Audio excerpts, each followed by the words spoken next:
The best DJs, concerts, and what's trending. Know it first on Dance Confidential. 97.8 Dance FM. We have caught up with the legendary Roger Sanchez. I've seen you play a few times, and you always look like you're having a blast. Yeah, you're actually having a fun time. You really are. You can see it comes across. Yeah, I mean, the idea is, somebody once told me this a long time ago, if you do what you love for a living, you'll never work a day in your life. Make no mistake, this is hard work. Getting on a plane and flying across the world may sound like it's the glamorous thing, but there's a lot of work that goes behind that. There's the label, the production.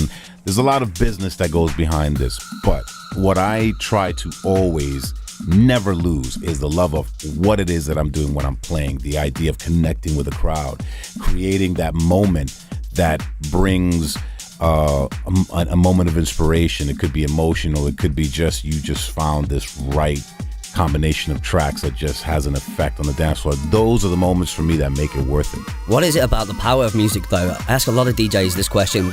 How is it able to bring people, unite people, bring people together? You know, what's one of the interesting things is language is different across the world, but vibration and resonance is something that is common to all humans.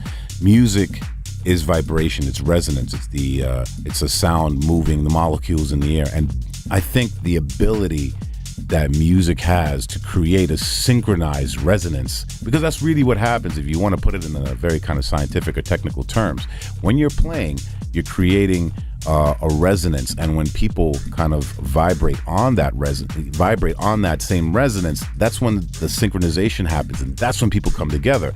When you see a crowd react to a track, what is it? That one record that, you know, one particular sound or whatever it is that everybody just loses their mind to, they're in sync. And that's the beauty of it.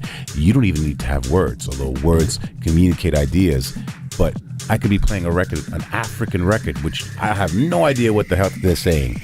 But there's something about the tone of the voice, the emotion that's coming through. You're going to get dancing. Exactly. That's going to touch you. That's the idea. If Roger Sanchez could go back in time, say you're 21 years old again, and give yourself one bit of wisdom or advice, what would it be? I think the thing would be is not to be as trusting as I have been in my life. I've learned a lot of hard lessons, but to be honest with you, and I've been asked this question before, and I say it again, I wouldn't change anything because everything that has happened to me has brought me to where I am and has made me who I am. Even the people I've trusted who have turned out not to be good for me have taught me a lesson.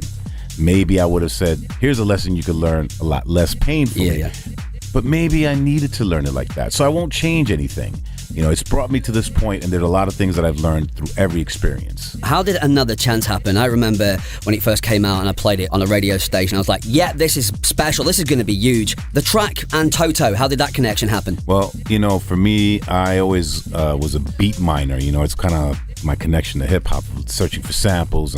And when I was making the album, First Contact was the name of the album that I gave it. I kind of felt like there was one track missing, and I was talking to Simon Dunmore, who was A&Ring me at the point in time. And Simon Dunmore owns Defected Records, and we both agreed, you know, this album's missing probably one more kind of club underground track. And that's kind of the funny thing is I was going through samples, and I kind of found this. I've been a fan of Toto for years. I love the music, and I just found this one ballad that one line felt and resonated with me. It said something so emotional that then I wanted to take it and kind of create this cool underground track. And you know, you never know how things are going to turn out, but I felt that this is a cool track, people might get it, and it really just, like I said, resonated with a lot of people. Did they actually contact you and go, I like it? Well, funny enough, we cleared the sample, and I haven't spoken to them directly. I did hear that I think Lukather, who is the guy who actually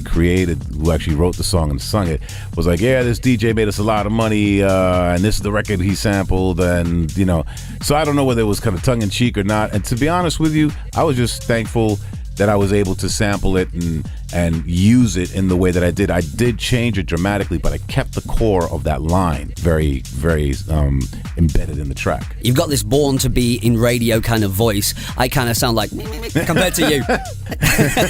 Now, you know what? I've realized something. Radio voices, they're different kinds. I have a specific tone to my voice. You have a tone that's very right for radio, but it is different. You know, everybody carries a different type of placement in there. And I'm so going to get that as a soundbite and keep playing it on repeat repeating my show now. Do it, by all means. Roger Sanchez, thank you very much. Thank you. And of course, we got to play this track, Another Chance from Roger Sanchez on 97.8 Dance FM. Dance Confidential on Dance FM.